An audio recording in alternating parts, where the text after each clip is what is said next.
Bosselu, qui est l'avocat du Royaume du Maroc. Bonjour maître, merci d'être en direct avec nous. Tout d'abord, je voudrais qu'on commence par le début. Est-ce que le Maroc affirme toujours ne jamais avoir utilisé ce logiciel pour espionner des journalistes ou des associations humanitaires ?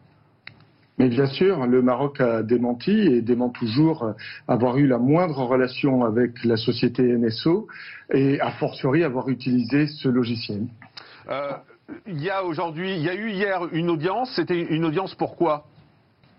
Alors, ça devait être une audience un peu sans enjeu, de simple procédure, et on a pu constater une immense fébrilité des organes de presse qui ont voulu, dès cette audience, que le Maroc soit empêché de pouvoir plaider son dossier et de pouvoir soumettre à une juridiction française la diffamation dont il est l'objet dans le cadre de cette campagne de presse depuis juillet 2021. Oui, c'est-à-dire que ces médias, pour être assez simple, en fait, ils expliquent que le Maroc n'a pas le droit d'attaquer en diffamation ces médias français, hein, c'est ça, pour résumer clairement. Alors, il considère effectivement qu'un État n'a pas le droit de protéger ses services, en l'occurrence qui sont des organes de l'État mais sans personnalité morale, et que l'on peut donc raconter n'importe quoi, à savoir ce qui a été dit par ces organes de presse, c'est-à-dire l'utilisation de Pegasus au détriment notamment du président Macron et d'autres personnes, sans avoir à rendre de compte lorsqu'on raconte n'importe quoi. Je trouve la situation quand même assez surréaliste.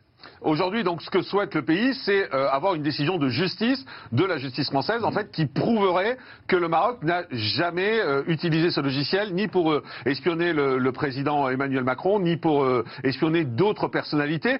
Comment vous expliquez, au fond, que tous ces médias aient affirmé le contraire ?